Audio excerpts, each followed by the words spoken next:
In June of 1839, on the muddy flats where the Pearl River spills toward the sea below Canton, a Chinese official stood over trenches full of poison and gave an order that would end an empire. His name was Lin Zexu. Over the past weeks, he had forced the foreign merchants to surrender more than 20,000 chests of British opium, and now he had it broken open, mixed with salt and lime, and flushed into the tide. He was said to have written an apology to the spirit of the sea for the filth he was about to pour into it. Then he sat down to compose a letter to the far-off ruler he called the Barbarian Queen, a letter carrying a threat he was certain no navy on earth could answer. Because China was certain that hidden in one plain yellow root was a weapon that could bring the West to its knees without firing a shot. That was the threat.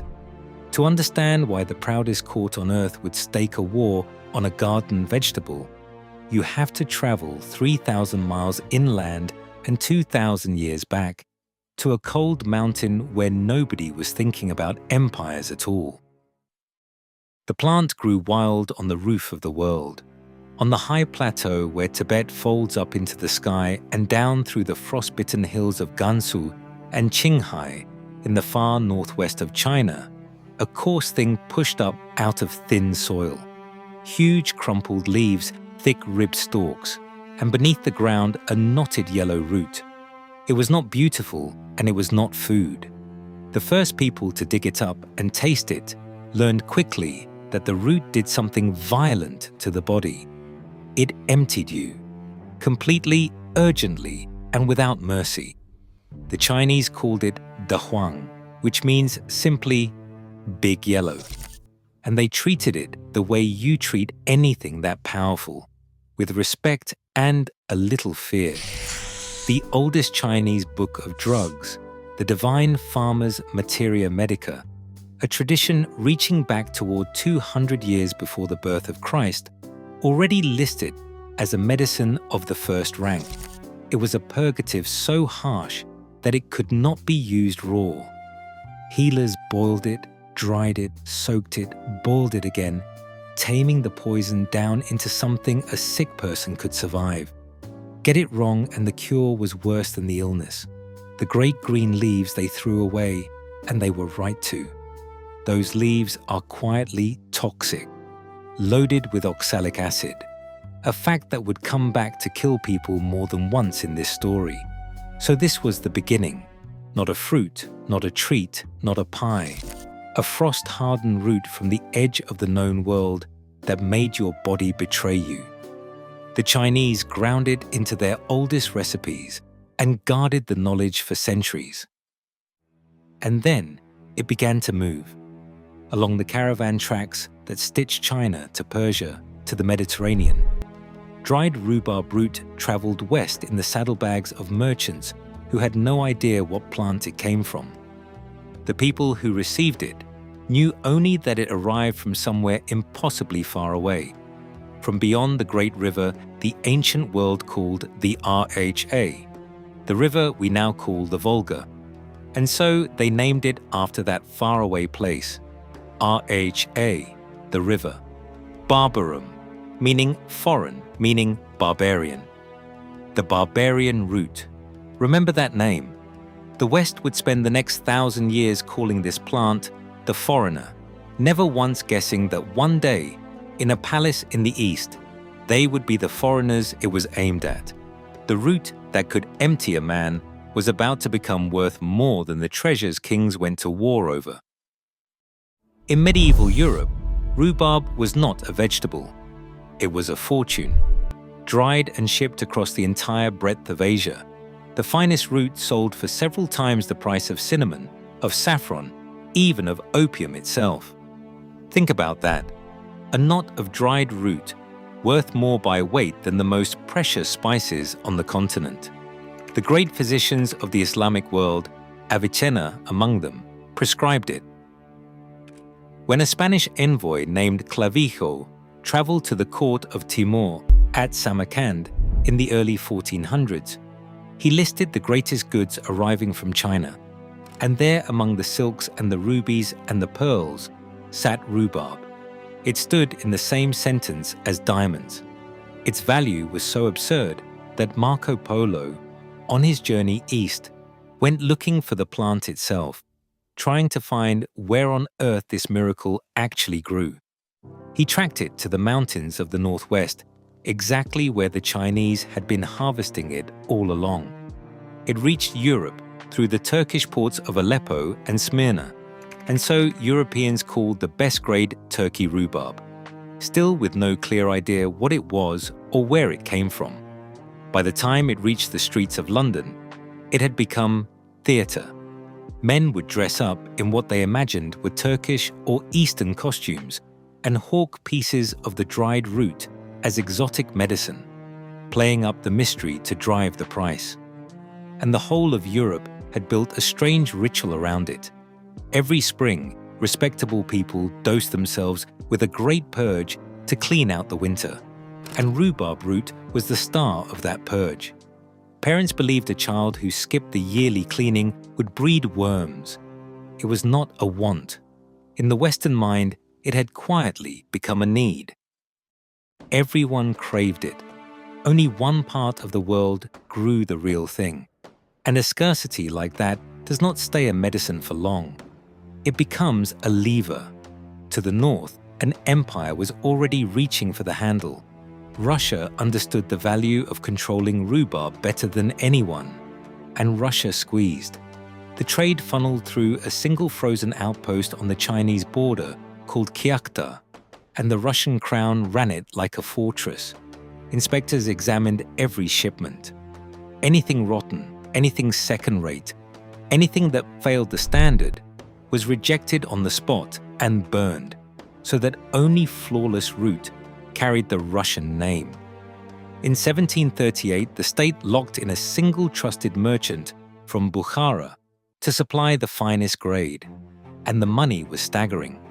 By one account, the profit from a single rhubarb transaction could feed the entire Russian army for a year, running as high as 150,000 rubles. A weed from a Chinese mountain was underwriting the wars of a European power. Meanwhile, the botanists of the West were losing their minds trying to break China's grip. If the plant was worth a fortune, why not simply grow it at home? They smuggled seeds. They planted them in England, in Scotland, in physic gardens up and down the continent. And the plants grew. That was the maddening part. The leaves came up green and broad, the stalks came up thick and red, and the root came up worthless. A gardener named Mayard raised his own crop and found the roots had almost none of the medicinal power of the true imported drug. The soil was wrong, the climate was wrong, something was wrong, and no one could say what. The West could grow the rhubarb. It could not grow the medicine. So the belief hardened into a kind of law of nature. The Western body needed this root. It needed the purge. Without the great cleaning, disease would follow. Europeans said it about themselves, wrote it in their household books, dosed their children on its faith. And that belief drifted east on the same trade winds that carried the tea and the silk until it reached the ministers of the Qing court and settled into a fatal conclusion. If the barbarians dose themselves this hard, they must depend on it. And if they depend on it, then we are the ones who hold their lives in our hands. The court believed the barbarians could not survive without China. They were about to test it. Now, go back to the trenches on the Pearl River, because everything has been leading here. Lin Zexu arrived in Canton on the 10th of March, 1839, sent by the emperor to strangle the opium trade that was bleeding China of silver and dignity. He moved fast, and he moved hard. He arrested dealers by the hundreds. He surrounded the foreign merchants and refused them food and water until they gave up their drug. And then he destroyed it, chest after chest, roughly 21,000 of them. dissolved and washed into the sea over the course of weeks, a stench of raw opium hanging over the delta for miles. But Lin was a careful man, and he was thinking ahead. He knew the British might answer force with force. He knew they might blockade the coast, so he reasoned it through the way a general plans a siege. If they can cut off what we need, what can we cut off that they need? What does the barbarian body actually require to keep running? He studied their diet, their habits, their trade, and he came back with two answers: tea and rhubarb. This is the belief made flesh, sitting in the mind of the most powerful official in the empire. He wrote it into his famous letter to Queen Victoria, the one that laid out China's case against the drug trade and warned her what refusal would cost. Of all the goods China sent abroad, he argued, everyone was a blessing. And then he named the two the foreigners. In his words, cannot get along for a single day without them. Take them away, and what could the barbarians possibly do? He was not bluffing. He believed it to the marrow. A constipated Britain, he was sure, would sicken and buckle, an entire nation brought low by a blocked gut, begging China for the route to save them. It reads now like a joke, and that is exactly how the British read it. The letter never even reached the Queen. Her ministers intercepted it. When a version was printed in a London newspaper on the 11th of June, 1840, the public passed it around and laughed. And while they laughed, the answer was already sailing. That same month, June of 1840, the British Expeditionary Fleet reached the Chinese coast. Steam-driven warships, modern cannon, Marines who had never in their lives felt the need for a spring purge and would not miss it now. Lin had prepared to fight a war of the bowels. Britain had come to fight a war of iron. The route that was supposed to be China's secret hold over the West did nothing. It could do nothing. It was a pie filling with a fearsome reputation, and the reputation was all there was. Within 3 years, the world Lin Zexu had been sent to defend was simply gone. The Treaty of Nanjing was signed in 1842, and it was a humiliation with no bottom. China paid a crushing indemnity in silver. It handed Hong Kong to the Crown. It threw open port after port to foreign trade and dismantled the old Canton system that had kept the barbarians penned and controlled. Lin himself, the incorruptible patriot, was blamed for the disaster and sent into exile in the remote West. The certainty that China held the West's survival in its hand had not just failed, it had helped walk the empire straight into a century of defeat. And here is the quiet joke underneath the tragedy. In the very same decades that the imagined power of rhubarb collapsed, the real plant was conquering the West by an entirely different door. Back in England, a market gardener had discovered that if you took the sour red stalk that everyone had been throwing away, stewed it soft and drowned it in sugar, it made a filling for pies that people adored. The root was forgotten. The stalk became a sweet. Then Yorkshire took it further. Starting around 1877, growers in a small triangle of land between Leeds, Wakefield, and Bradford perfected a strange and beautiful trick called forcing. They let the plants sit in cold fields for 2 years, storing sunlight in their roots. They waited for a hard frost. Then they lifted the roots into long, warm, pitch-black sheds and shut out every scrap of light. Confused, desperate, the plant hurls itself upward, searching for a sun that will never come, growing more than an inch a day, tender and sweet and a vivid, unearthly pink. It grows so fast you can hear it. Workers walking those dark sheds by candlelight because bright light would ruin the crop describe a room full of soft pops and creaks, the sound of thousands of stalks stretching and straining in the black. A whole industry built on tricking a plant in the dark.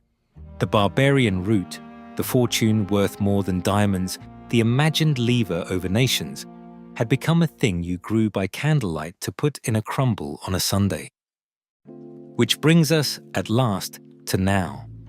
Today, rhubarb is ordinary, cheap and beloved, growing in back gardens across the world with no memory of what it once cost or what it once meant. Yorkshire's forced rhubarb was granted a protected status in 2010, guarded like champagne, the last dark sheds tended by a handful of families. The plant that emperors and czars once rationed is a few dollars at a farm stand. Its old poison never fully went to sleep, though. During the First World War, when food ran short, the British government urged people to eat rhubarb leaves as a vegetable. They had forgotten why the Chinese threw those leaves away. People sickened, and at least one death made it into the record before the advice was pulled. And here is the darkest part. The same deadly suggestion was dug up and printed again during the Second World War, and it killed again. The barbarian root bit the very people who thought they had finally tamed it.